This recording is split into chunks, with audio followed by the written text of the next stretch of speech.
పెట్టుబడి సహాయం కింద రైతులకు రైతు భరోసా పేరుతోని ఎకరాకు 15,000 ఇస్తామన్నారు. అంటే పట్టదారుతో పాటు కౌలు రైతులకు కూడా ఇస్తామన్నారు. ఇది ఎట్లా ఇస్తారు? ఇద్దరికి ఇస్తారా లేకపోతే ఇద్దట్లో ఒకరికే ఇస్తారా? కౌలు రైతులకు 2011లో చట్టం వచ్చేసి కౌలు రైతులను నమోదు చేసి కౌలు రైతులకు గుర్తింపు కార్డు ఇచ్చారు. కౌలు రైతు ఎట్లా ఉండాలి, ఏముండాలి అనేది. సో ఆ గుర్తింపు పొందిన కౌలు రైతులకు ఏ గ్రామంలో గ్రామ సభలు పెట్టి ఏ భూమి ఇచ్చిందో అది రైతుకు సపరేట్ వస్తుంది, కౌలు రైతుకు సపరేట్ వస్తుంది.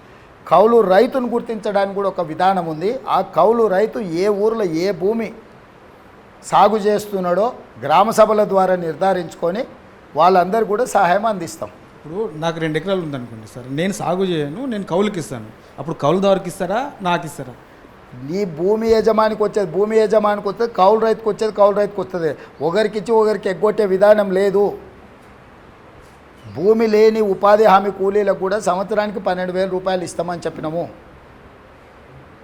సో ఈ పథకాలను అన్నిటి కూడా స్ట్రీమ్లైన్ చేస్తాం. ఎవరికి ఇవ్వాల్సింది వాళ్ళకి తప్పకుండా ఇస్తాం. కాకపోతే ప్రతిదీ గ్రామ సభ పెట్టి గ్రామ సభలో ప్రజల ముందు పెట్టి అయ్యా ఇది వచ్చింది, ఇది ఈయన భూ యజమాని, ఈయన కౌలు రైతు, ఈయన ఉపాధి హామీ కూలీ, వీళ్ళందరికీ కూడా ప్రభుత్వం ఈ వెల్ఫేర్ ఇస్తుందని గ్రామ సభలు పెట్టి గ్రామ సభలో గ్రామ పంచాయతీలో లిస్టు నోటీస్ బోర్డులో పెట్టి అబ్జెక్షన్స్ ఉంటే కాల్ ఫర్ చేసి పారదర్శకంగా ఇస్తాం. ఓవర్లాపింగ్ అంటే అబద్ధాలతోని ఇంట్లో కూర్చొని చెట్లు గుట్టలకు లేఅవుట్లు అయిపోయి ఇండ్లు కట్టుకున్న వాళ్ళకు, పెద్ద పెద్ద బంగళాలు వచ్చిన ప్రాంతాలకు ఇట్లాంటి తప్పుడు విధానాలను తొలగిస్తాం. ఈ రైతు బంధు గురించి దానికి ఏమైనా 5 acres అని ఏమైనా ఒక లిమిట్ పెట్టే ఆలోచన ఏమైనా ఉందా? అసలు ఇంతవరకు దాని మీద విధి విధానాల మీద చర్చనే జరగలేదు. పోయినసారి ఆయన ఇచ్చింది ఆ రైతులందరికీ ఇవ్వాలని పెట్టుకొని ఇచ్చినాము. కొత్త దాంట్లో ఏమి ఇవ్వాలనో ఎలక్షన్ మేనిఫెస్టోలోనే చెప్పినాము. కేసీఆర్ పిచ్చి మాటలు మాట్లాడుతున్నాం. 5 ఎకరాలు ఉన్న వాళ్ళకి ఇస్తారా, అంతకంటే పైన ఉన్న వాళ్ళకి ఇయ్యరా? ఆయన దుఃఖమంతా ఏంది, దొరలకు ఏమైనా ఆగుతుందేమో అని. 92% ప్రజలు ఈ తెలంగాణ రాష్ట్రంలో 3 ఎకరాల లోపు ఉన్నారు. 3 ఎకరాల పైబడి ఉన్న రైతులు 8%.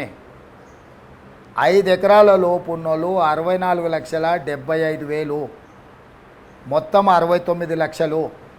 అంటే 5 ఎకరాల పైబడి భూమి ఉన్నోళ్ళు ఓన్లీ 4 లక్షల కుటుంబాలే. ఈ 4 లక్షల కుటుంబాలలో వాళ్ళోళ్ళే 3 లక్షలు ఉండి ఉంటారు. అదే ఆయన దుఃఖం అని నేను అనుకుంటున్నాను, నాకు అర్థమైన కాడికి. సో ఇంతవరకు ఏది నేను సౌజన్య గారు, నేను ఒకటే మీ ద్వారా తెలంగాణ ప్రజలకు రైతులకు ఒక మాట చెప్పదలుచుకున్నాను. ఏది నేను ఇంట్లో కూర్చొని తలుపులు మూసుకొని నిర్ణయం తీసుకోను.